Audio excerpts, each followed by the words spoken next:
우리가 팔복의 마지막 행복론의 여덟 번째 시간인데요. 이 시간에 옆에 있는 분과 한번 인사할 때 행복합니다 이렇게. 예, 자 여러분 어떠십니까? 행복합니다. 예, 오늘 여덟 번째 시간으로 의의 박해를 받는 자의 복이다, 이런 제목으로 은혜의 말씀을 나누려고 합니다. 여러분, 행복론을 공부하고 은혜 받으면서 행복에 대해서 좀 알게 되셨습니까? 행복을 좀 찾으셨습니까? 예. 행복의 진정한 의미는 무엇이냐 하면 하나님과의 화목함이에요. 우리가 하나님과 이렇게 적을 지고 있으면, 등을 돌리고 있으면 행복할 수가 없습니다. 또 그것으로 말미암은 나와 나 자신과의 화목, 나와도 화목하셔야 되고요. 또 이웃과도 화목해야 하는 거죠. 그러니까 행복은 좋은 관계에서 비롯된다, 이렇게 이야기할 수 있는데, 이 하나님과의 화목의 그 사건을 위해서 오신 분이 계셔요. 그분이 누구냐 하면 예수님께서 이 땅에 하나님과 우리 사이를 화목하게 하려 오신 분이에요. 십자가에 달려 죽으셨죠. 그러하게 모든 사람에게 예수님이 이 땅에 오신 그 소식은 기쁜 소식이고 복음입니다. 우리 한번 따라합시다. 기쁜 소식, 복음. 네. 그런데 반대로 우리가 하나님과 화목하게 되는 것을 너무도 불쾌해하는 존재가 있어요. 우리가 행복해야 하는 것을 불편해하고, 또 이 기쁜 소식을 나쁜 소식이다 이렇게 오염시키는, 가라지를 뿌리는 존재가 있는데, 그게 누구냐 하면 영적인 존재인 사단 마귀입니다. 그래서 우리 믿음의 사람들에게 박해가 일어나는 것은, 핍박이 일어나는 것은 여러분 바로 이 하나님의 기쁜 소식이라는 지점과, 또 사탄 마귀에게는 아주 불쾌하게 여기는 사탄 마귀의 사탄은 나쁜 소식이라고 여기잖아요. 이 두 가지의 힘이 부닥치는 그 지점에서 박해가 일어나는 거예요.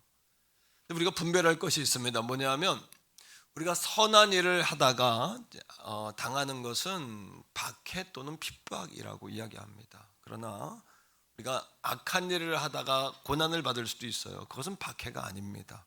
그것은 처벌이죠.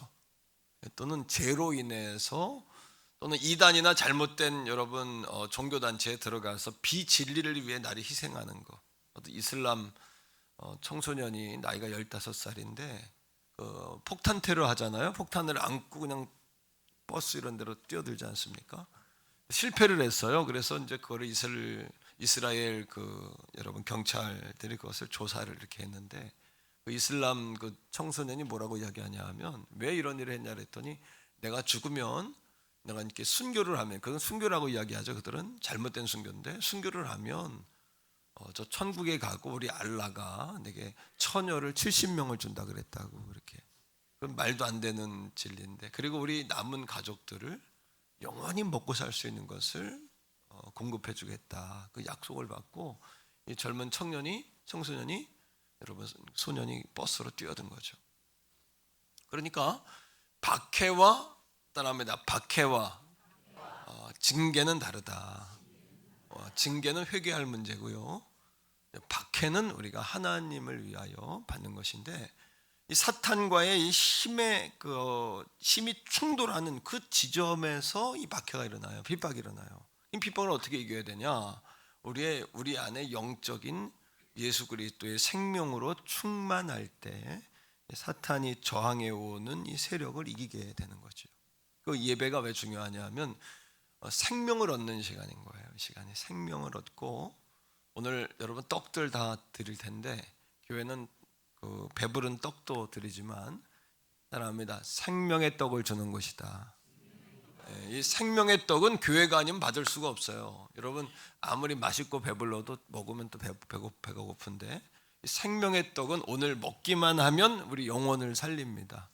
그리고 오늘만 힘을 주는 것이 아니라 한 주간을 이기게 하고, 또 영원토록 여러분들이 승리하는 삶을 살게 되는 것이죠. 자, 그럼에도 불구하고 목사님, 핍박을 받는 게 어떻게 행복입니까? 이런 질문을 가질 수 있단 말이에요. 그러하기에 오늘 말씀을 통해서 우리가 한번 이 지점, 이 상황을 좀 우리가 풀어보고 또 이 말씀을 통해 은혜를 받는 그런 시간을 좀 가져보려고 합니다. 첫 번째는 성경적으로 박해는 뭐냐 하면, 핍박은 뭐냐 하면 헬라어로 디오코라고 합니다. 디오코. 이것은 선을 행하다가 믿음 때문에 내가 고의적으로 당하는 고통이에요. 이걸 디오코라고 이야기합니다. 자, 11절에 보면 이 박해가 무엇인지를 설명해 줘요. 11절이요. 자, 핍박이 뭔지를 설명해 주는데 읽습니다. 시작. 나로 말미암아 너희를 욕하고 박해하고 거짓으로 너희를 거슬려 모든 악한 말을 할 때에는 너희에게 복이 있나니. 자, 첫째는 뭐냐 하면 따라합니다. 나로 말미암아. 내가 아니라 주님 때문에 받는 고통이에요. 여러분, 나의 잘못은 그건 처벌이고 그것은 징계입니다. 그건 박해나 핍박이 아닙니다. 주님 때문에, 내가 예수님 때문에. 자, 11절에 보면 예수님 때문에 우리가 어떤 고통을 당할 수 있냐 하면 우리를 욕할 수 있어요.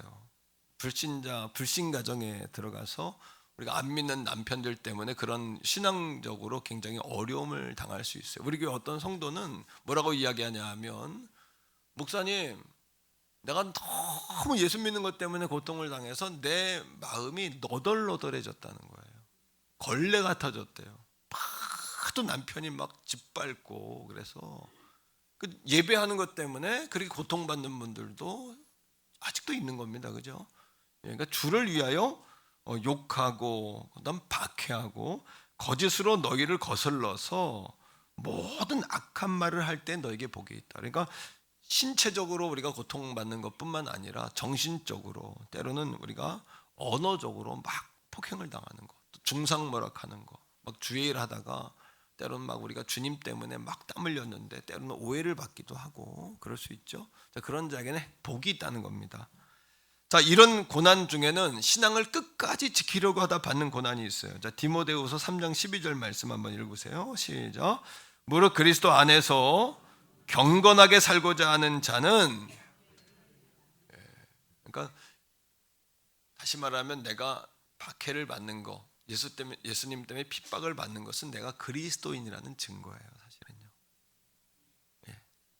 핍박이 없는 것을 이상하게 여기셔야 돼요. 웨슬리 목사님은 말을 타고 다니면서 복음을 전하셨는데 항상 사람들이 벽돌을 던지고 돌을 던졌어요. 근데 어느 날은 한 주간이 지나도 사람들이 돌을 던지지 않더라는 거예요.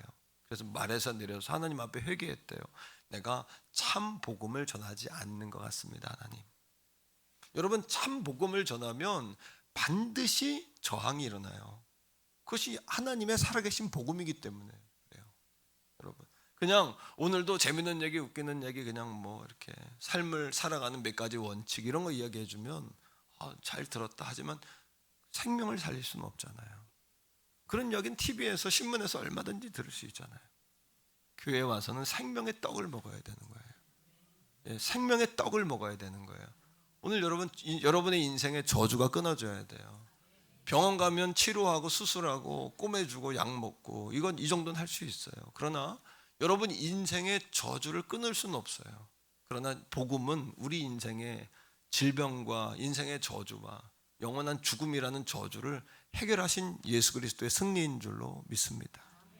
믿을 만한, 받을 만한 믿음이 있는 사람은 오늘 이 아침에 능력을 소유하게 되실 줄로 믿습니다. 여러분, 초대교회의 역사를 보면은 예수를 믿는다는 것은 사실은 죽음을 각오해야 했어요. 초대교회 때 1세기경에는 로마가 전 세계를 다스렸는데 전 세계를 다스릴 때 정신적으로도 지배하려고 그랬어요. 그래서 황제 숭배사 사상을 여러분 펼칩니다. 그래서 모든 사람에게 1년에 한 번씩 로마에 오게 하고, 한번 따라해 보세요. 가이사는 나의 주님이시다. 로마의 황제 이름을 높이면서 가이사가 나의 주다라고 고백하게 했어요. 이걸 고백하지 않으면 사회생활을 할 수가 없어요. 여러분, 오늘 화면에서 우리가 봤습니다만 일제시대 때 여러분 일제가 우리의 정신을 뺏으려고 그랬잖아요. 우리 신앙을 다 말살시키려고 했잖아요. 그래서 신사를 향해서 아침마다 우리가 국기에 대한 맹세를 가끔 어렸을 때 했던 것처럼, 국기에 대한 경례, 맹세했던 것처럼 일본의 신사를 향해서 동방요배를 하게 했어요. 절을 하게 하고 고개를 숙이게 하고 신앙을 여러분 포기하게 하고 예수를 잘 믿으려고 하다가 받는 뭐예요? 박해, 어려움. 이것이 바로 박해예요. 오늘날도 직장 생활에서 예수 믿는다는 거 쉽지 않죠. 여러분 또 사회생활 사업하면서 예수 믿고 정직하게 거래하고 사업한다는 것도 쉽지 않죠. 그러나 예수님 때문에, 따라합니다. 예수님 때문에. 한 번 더, 예수님이라면 어떻게 하셨을까? 예수 믿는다는 것 자체가 세상과는 참 쉽지 않은 거예요. 또 이런 여러분 고난도 있습니다. 복음을 전하다가 당하는 고난이에요. 복음을 전하다가. 우리 성도들도 한 달 동안 복음 전하고 한 2달여 지금까지 달려왔습니다만 고난도 많으셨겠죠. 그러나 베드로는 예수님 십자가 복음 전하다가 감옥에 10개월가량 투옥돼서 감옥살이 했고요. 마지막에는 십자가에 거꾸로 달려 죽었어요. 순교당한 거죠. 이게 바로 박해 핍박입니다. 우리가 잘 아는 사도 바울 목사님은요, 목에 잘려서 참수형을 당했어요. 여러분 의심 많았던 도마, 그가 예수님을 다시 만나고 여러분 저 땅끝이라고 이야기했던 인도 땅으로 떠나요. 우리가 인도의 첸나이에 우리 교회 지교회를 세웠는데 박물관에 갔더니 이 도마가 인도 땅까지 와서 복음을 전하다가 등에 창에 찔려서 그리고 배로 창이 뚫고 나와서 이렇게 순교를 했어요. 여전히 도마의 박물관에는 그의 손가락이 잘린 그 모형이 관에 담겨 있죠. 물론 지금은 흔적도 없습니다만 여러분 뿐만 아닙니다. 우리나라에 최초의 성경을 가지고 들어오신 분이 있어요. 토마스 선교사님. 웨일즈에 여러분 토마스 교회가 있어요. 여러분 이 성경을 가져오신 선교사님, 한국 땅의 말입니다. 이 선교사님도 불과 100년 전에 이 땅의 대동강변에서 한국의 관리들을 통해 여러분 관군을 통해서 창에 맞아 순교하셨어요. 복음을 전하다가 당하는 고통, 이런 것이 바로 박해 핍박이죠. 우리 성결교회 신앙의 어머니라고 불리는 전라남도의 신앙의 어머니 문중경 전도사님, 증도 땅은 95%가 기독교인이고 김중근 목사님, 정태기 목사님, 또 많은 이만신 목사님, 이런 한국교회의 많은 어르신들을 길러낸 그 여러분 문중경 전도사님, 이분은 공산당들에게 총살을 당했어요. 총살당한 이유가 뭐냐면 새끼를 많이 깐 씨암탉이다. 가는 곳곳마다 영혼들을 살린 거예요. 예수님 복음을 전해서 여러분 그들을 살린 거예요. 지금도 증도에 가면 이 문중경 전도사님이 총살을 당하신 자리에 비석이 그대로 세워져 있죠. 그곳에 가서 앞에 무릎을 꿇으면 통곡하지 않는 자가 없어요. 정말 저도 무릎을 꿇고 많이 울었는데요. 주님, 나에게도 기회가 온다면 나도 주를 향한 핍박을 외면하지 않고 내가 기꺼이 받을 수 있겠습니까? 이 고난의 잔을 피하지 않도록 하나님 종에게도 용기를 주옵소서. 이런 기도를 저도 드리면서 눈물을 많이 흘렸어요. 여러분 순교자의 생애를 연구한 분 가운데 링코익이라는 목사님이 계십니다. 링코익이라는 목사님이 그 얘기를 이렇게 썼습니다. 순교자들에게 한 가지 공통점이 있다. 그 공통점은 뭐냐 하면 바로 죽는 그 순간까지도 하나님의 현존을 눈으로 본다는 것이다. 하나님을 눈으로 본다는 거예요. 하나님이 눈으로 보이니 어떻게 하나님을 배신하겠습니까? 오늘도 하나님이 보이시기를 바랍니다. 하나님이 눈으로 보인다면 어떤 시험인들 이기지 못할 시험이 어디 있겠습니까? 그 누가 우리의 신앙을 여러분 빼앗아갈 수 있겠습니까? 그 누가 우리에게 두려움이겠습니까? 하나님이 눈에 보이는데, 하나님 우편에, 보좌 우편에 앉아 계신 예수 그리스도가 보인다면 우리가 주님을 어떻게 배반할 수 있을까요? 순교의 자리에 있을지라도 하늘의 문이 열리고 우리를 바라보시는 하나님이 보인다면. 그런데 성경에 보니 스데반이라는 집사님이 계셨죠. 돌에 맞아 죽어가는 그 순간에 여러분 하늘의 문이 열린 겁니다. 하늘의 문이 열리고 하나님 보좌 우편에 계신 예수 그리스도를 보며 그의 얼굴이 천사같이 빛나며 그가 순교를 당하죠. 이것이 박해입니다. 사도행전 7장 56절의 말씀을 스데반의 심정을 가지고 감정을 실어서 보라, 이렇게 보노라, 이렇게 우리 한번 외쳐봅시다. 시작. 보라, 하늘이 열리고 인자가 하나님 우편에 서는 것을 보노라. 어떠세요? 이게 바로 하나님의 박해를 받는 자들이 그들의 눈으로 하나님의 현존을 본다는 거예요. 다시 한번 우리 우리 고백합시다. 보라. 여기서부터요. 시작. 보라. 하늘이 열리고 인자가 하나님 우편에 서신 것을 보노라. 할렐루야. 스펄전 목사님은 질병이 많으셨대요. 그래서 말씀을 전하면 집에 와서 항상 침대에 누워 계셨대요. 그렇게 체력적으로 약했다는 거죠. 그래서 성도님들이 예배가 끝나면 목사님을 꼭 신방을 하는 거예요. 목사님 괜찮으세요? 힘내세요. 목사님 우리가 기도하고 있어요. 아마 이렇게 했겠죠. 그때마다 스펄전 목사님이 이렇게 이야기했다는 겁니다. 집사님, 성도님, 나는 지금 너무 고통스럽습니다. 당신이 나를 찾아온 것조차도 나는 너무 힘이 듭니다. 말을 하는 것조차도 너무 버겁습니다. 내가 아픈 것은 사실입니다. 그러나 내 고통보다 주님은 나를 더 가까이 찾아오셨습니다. 그분은 내 곁에 더 가까이 계십니다. 내 고통보다 더 가까이 계십니다. 사랑하는 성도 여러분, 우리가 주님 때문에 박해를 당하지만 뭐예요? 우리 눈으로 주님이 보인다면, 우리가 주님이 그 고통보다, 박해보다 내 곁에 더 가까이 계심이 느껴진다면 감당하지 못할 사람이 있겠냐는 거죠. 두 번째입니다. 자, 그렇다면 성도가 박해를 받는 이유가 뭘까요? 자, 말씀 속에서 한번 보죠. 요한복음 15장 19절이에요. 요한복음 15장 19절입니다. 시작. 너희가 세상에 속하였으면 세상이 자기의 것을, 여러분이 세상에 속했다면 세상이 자기 것들을 사랑하니까 박해할 이유가 없죠. 그렇다면 반대로입니다. 시작. 너희는 세상에 속한 자가 아니요 도리어 내가 너희를 세상에서 택하였기 때문에 세상이 너희를 미워하느니라. 세상이 그리스도를 박해했으니 신자들을 박해하지 않겠습니까? 우리가 박해를 받는 것은 당연하지 않을까요? 우리가 박해받는 이유는 뭐냐면 우리가 하나님의 백성이기 때문이에요. 우리가 기쁜 소식이고 복음이신 예수 그리스도를 믿음으로 하나님의 자녀가 됐어요. 하나님과 화목하게 됐어요. 나 자신도 나를 용서할 수 없잖아요. 그러나 예수님도 우리를 용서하셨는데 십자가에 달려 죽으시면서 나를 용서하셨잖아요. 오늘 이 아침에 여러분들의 실수를 용서하세요. 여러분들의 후회를 용서하세요. 여러분들의 부족함을 용서하세요. 여러분들의 혈기를 용서하세요. 여러분들의 모자람을 용서하세요. 여러분들의 무지함을 용서하세요. 예수 그리스도는 이 모든 것들을 다 씻으신 분이세요. 아멘이십니까 여러분? 그리고 여러분, 이웃과 화목하는 이 놀라운 복음, 하나님과 화목하고 이웃과 화목하고 나 자신과 화목하게 하는 이 복음을 사탄은 너무도 불쾌해하니까 이 생명이 있는 우리들을 가만둘 리가 없죠. 그러니까 박해하는 겁니다. 공격하는 겁니다. 핍박하는 겁니다. 시험을 주는 겁니다. 우리 안에 뭐가 있기 때문에? 예수 그리스도의 생명이 있기 때문에.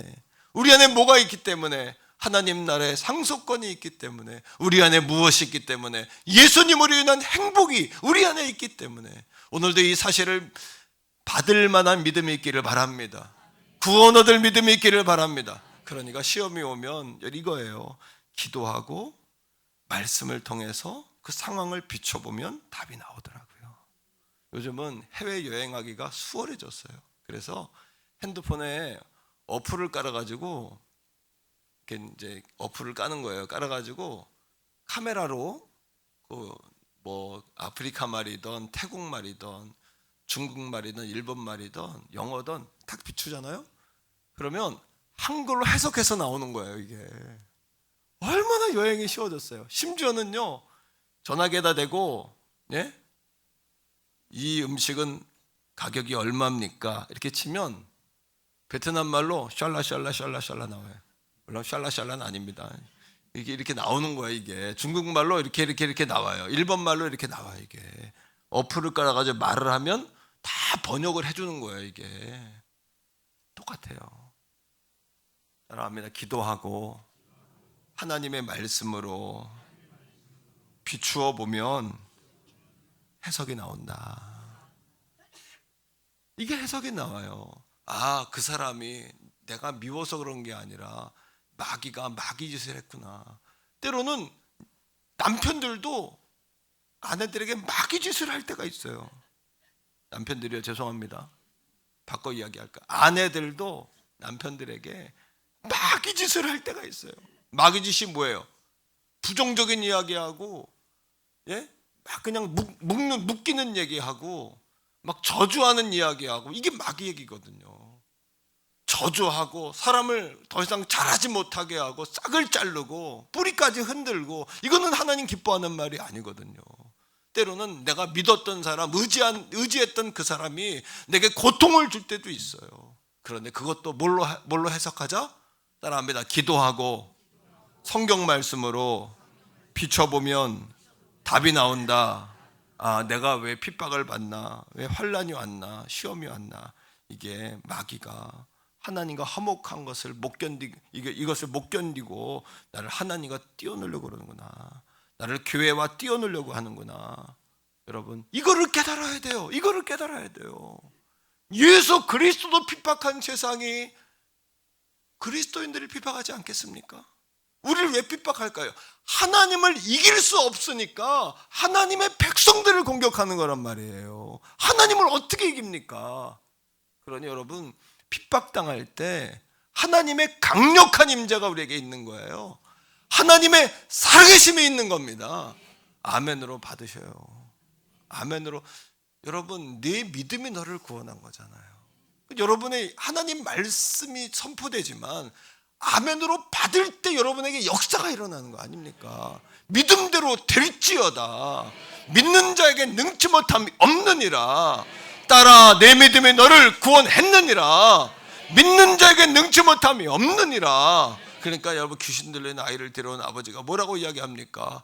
이 아이를 고쳐주세요가 아니라 주여 나의 믿음 없음을 불쌍히 여겨 주옵소서, 이렇게 이야기하잖아요.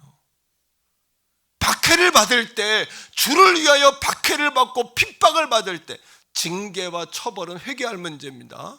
그게 아니라 주님을 위하여 박해를 받을 때, 내가 예수 믿고 하나님 뜻대로 사업해 보려고 하는데 고난이 올 때, 그때 하나님의 더 강력한 임재가 있습니다. 아멘 좀 하시라니까요. 타이밍을 못 맞춰요. 집에 가서 아멘 하시려고 그러는군요, 생각하면서. 집에 가면 잊어먹어요.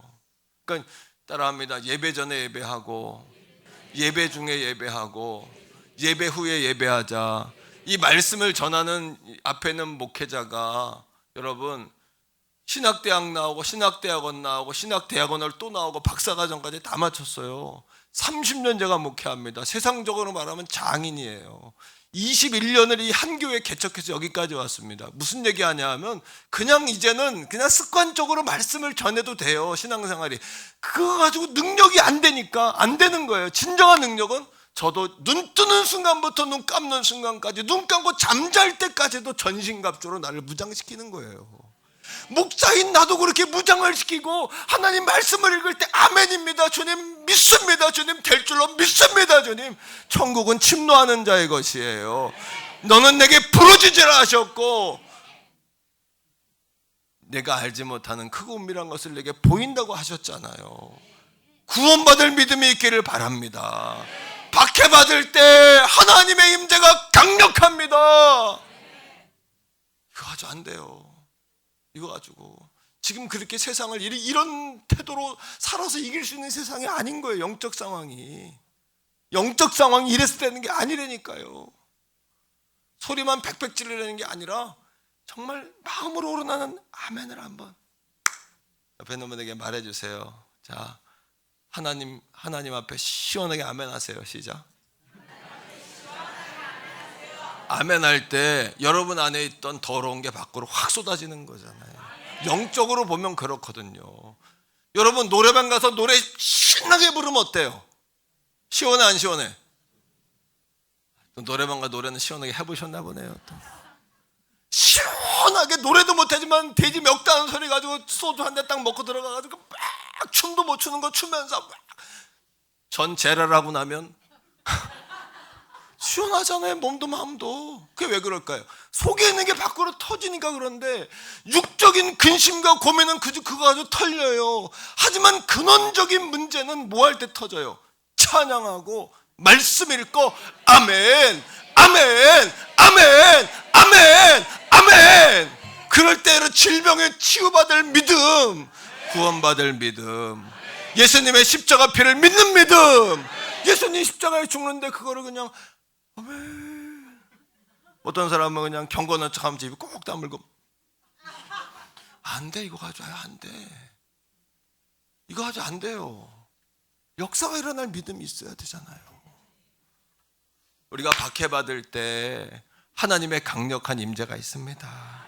하나님이 영광 받으십니다.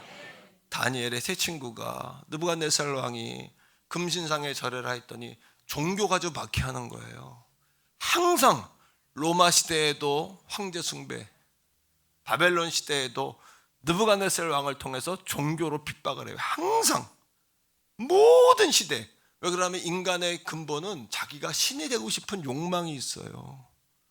상대방의 신앙을 꺾으려고 그러는 거예요. 이게 일제시대 때도 동방요배, 신사참배, 느부갓네살 때 똑같아요. 지금도 똑같아요. 예수 믿지 마. 그럼 사탄이 내가 너 돈 벌게 해줄게. 하지만 마지막은 지옥이란 말이에요. 지옥. 그걸 왜 모르십니까? 자, 느부갓네살 왕이 3명의 다니엘의 세 친구를 불러다가 사드락, 메삭, 아벳느고에게 절해라 안 했어요. 그랬더니 이 사람이 화가 나가지고 자존심이 있잖아요. 왕이니까 3명을 불구덩이에 집어넣었어. 불구덩이에 집어넣는데 얼마나 뜨겁냐 하면 이 사람들을 데리고 가서 불구덩이에 집어넣으려고 갔던 사람들이 타버렸어요. 3사람이 불구덩이에 들어갔어요. 펄펄 끓는 불이에요. 그냥 조금 있다가 느부갓네살 왕이 이렇게 가서 봤어요. 보니까 3사람을 분명히 넣었는데 한 사람이 더 돌아다녀. 타지도 않았을 뿐만 아니라 하나가 더 돌아다녀요. 그러면서 그 느부갓네살 왕이 뭐라 그러냐 하면 하나님의 신의 아들 같은 사람이 돌아다닌다. 그래, 신의 아들. 그리고 느부갓네살이 그 3사람 빨리 건져라. 이거는 우리가 상대할 존재가 아니다. 하나님은. 할렐루야. 하나님은 우리가 상대할 존재가 아니다. 다니엘 3장 28절 읽어보세요. 느부갓네살 왕이 이렇게 하나님을 찬양해요. 하나님이 핍박받을 때 임재가 있고 하나님이 영광에 나타나요. 시작. 느부갓네살이 말하여 이르되 사드락과 메삭과 아벳느고의 하나님을 뭐예요? 찬송할지로다. 그가 그의 천사를 보내사 자기를 의뢰하고 그들의 몸을 바쳐 왕의 명령을 거역하고 그 하나님 밖에는 다른 신을 섬기지 아니하며 그에게 절하지 아니한 종들을 구원하였느니라. 구원하셨도다. 구원하셨도다. 구원하셨도다. 구원하셨도다. 구원하신 거예요. 오늘도 우리의 믿음이 여러분을 구원합니다. 오늘 종의 말씀이 아니라 여러분 믿음이 여러분의 병을 치료합니다. 하나님의 말씀을 그대로 받을 때 저주가 끊어집니다. 예수의 피 역사 일어납니다.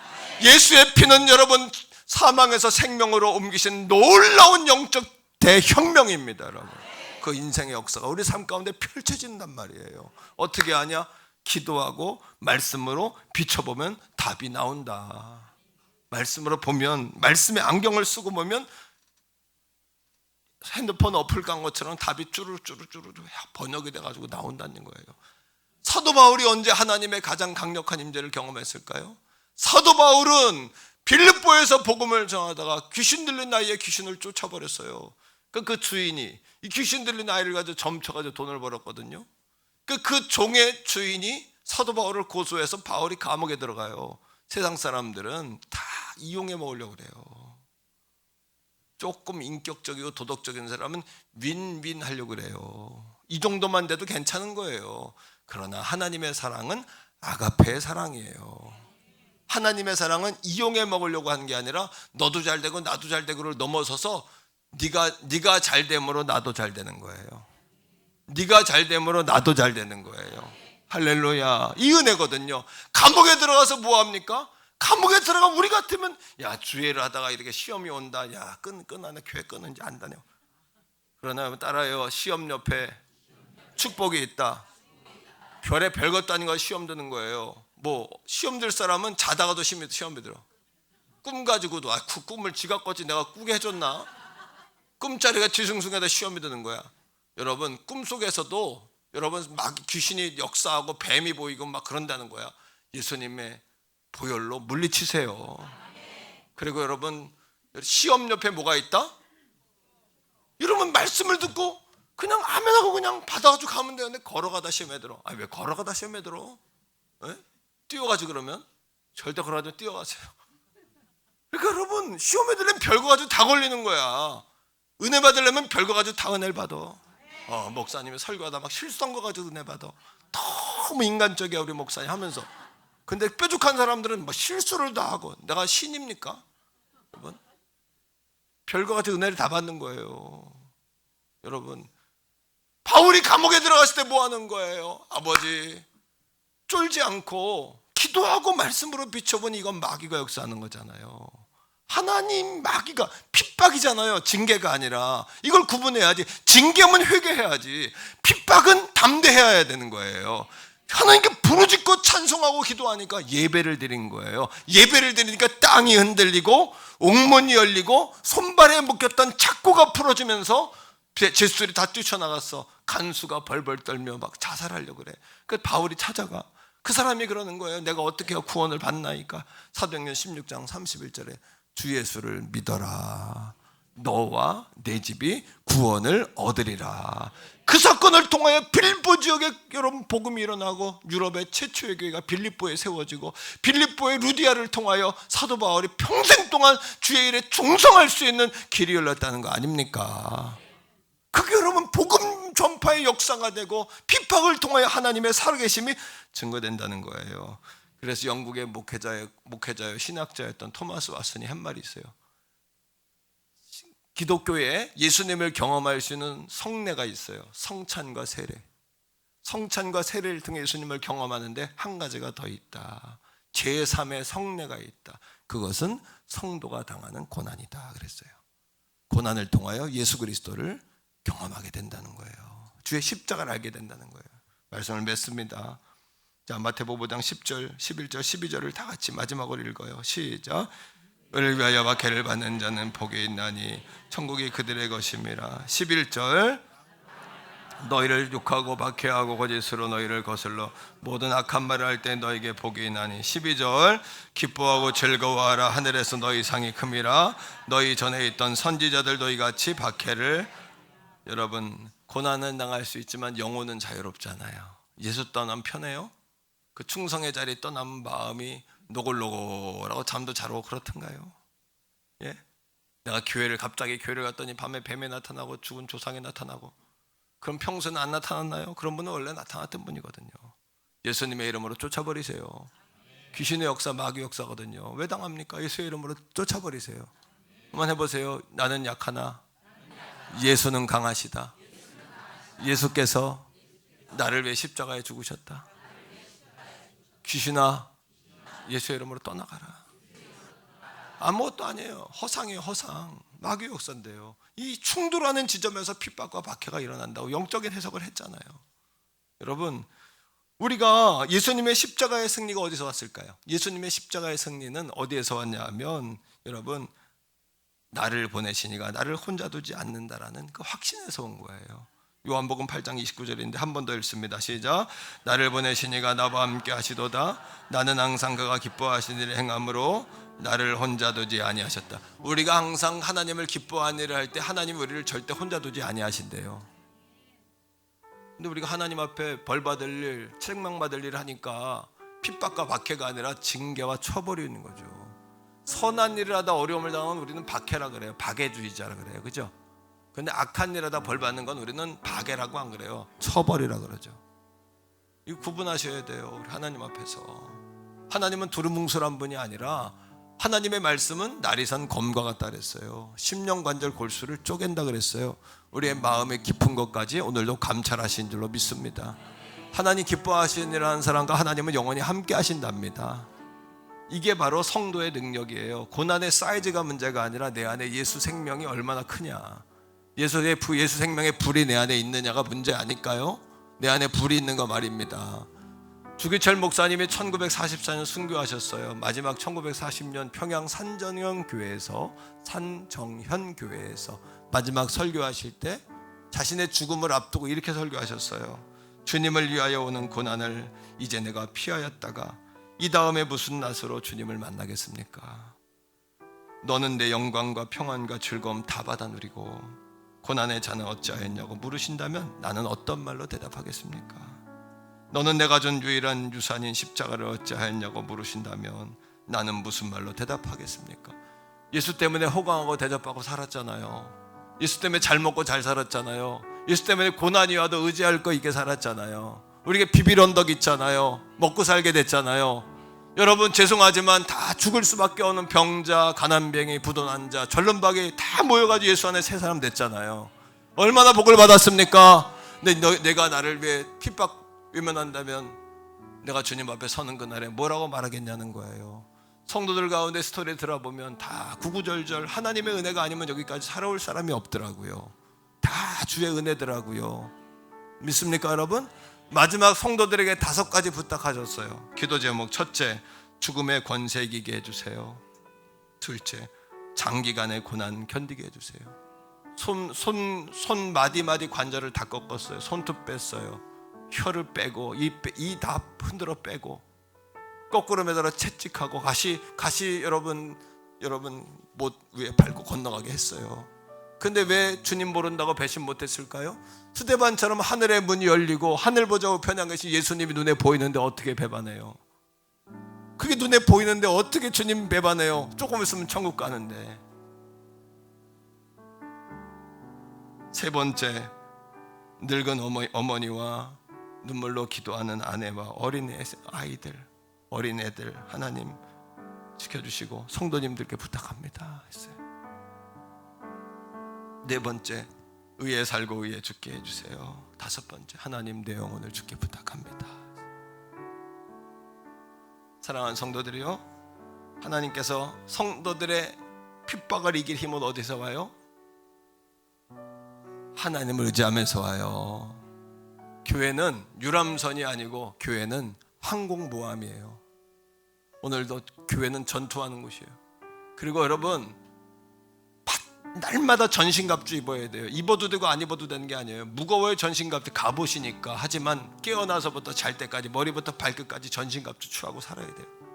언제 사탄이 우리를 공격할지 모르고 언제 우리를 핍박 가운데 시험에 들고 주저앉게 할지 몰라요. 그러나 하나님 나라에 뭐가 있다? 12절에 보니까 뭐라고 이야기합니까? 너에게 하나님 나라에 상급이 있다고. 기뻐하고 즐거워하라. 하나님 나라에 상급이 있다.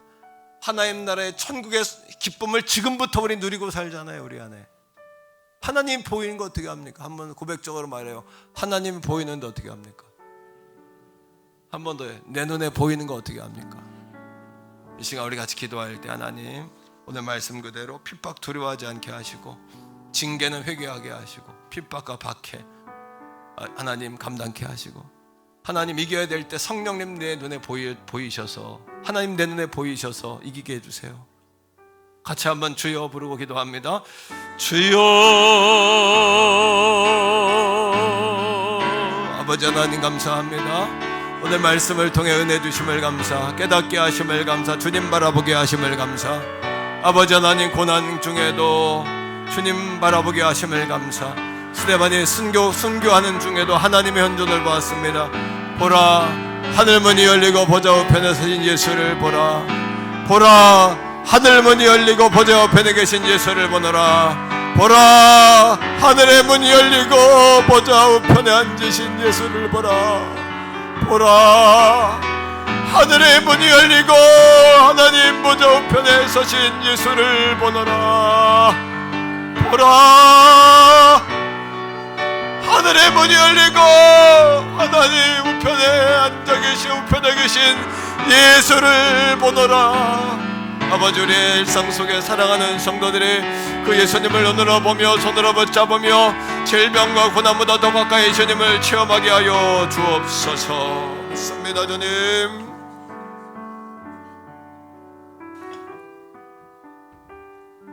우리 한번 찬양하며 나가겠는데, 사랑하는 성도 여러분, 행복해서 감사하는 게 아니고요, 감사해서 행복하는 겁니다. 여러분, 소설가 김홍신 씨가 이런 글을 썼더라고요. 굶어보면 안다 밥이 하늘인걸, 목마름에 지쳐보면 안다 물이 생명인걸, 일이 없어 보면 안다, 일이 없어 놀아보면 안다 일터가 낙원이었던 것을, 아파보면 안다 건강이 큰 재산인걸, 잃은 뒤에 안다 그것이 참 소중한 걸. 이별하면 안다 그 이가 천사인 걸. 지나보면 안다 고통이 추억인 걸. 불행해지면 안다 아주 적은 게 행복인 걸. 죽음이 닥치면 안다 예수가 진짜인 걸. 여러분 너무 지금 분노하지 마세요. 흥분하지 마세요. 지나보면 추억이고 은혜고 간증입니다. 지금 딱 끝났다라고 도장 딱 찍지 마세요. 끝났어, 내 인생 끝났어 이렇게 도장 찍으면 후회합니다. 지나갑니다. 이 또한 지나가는 것입니다.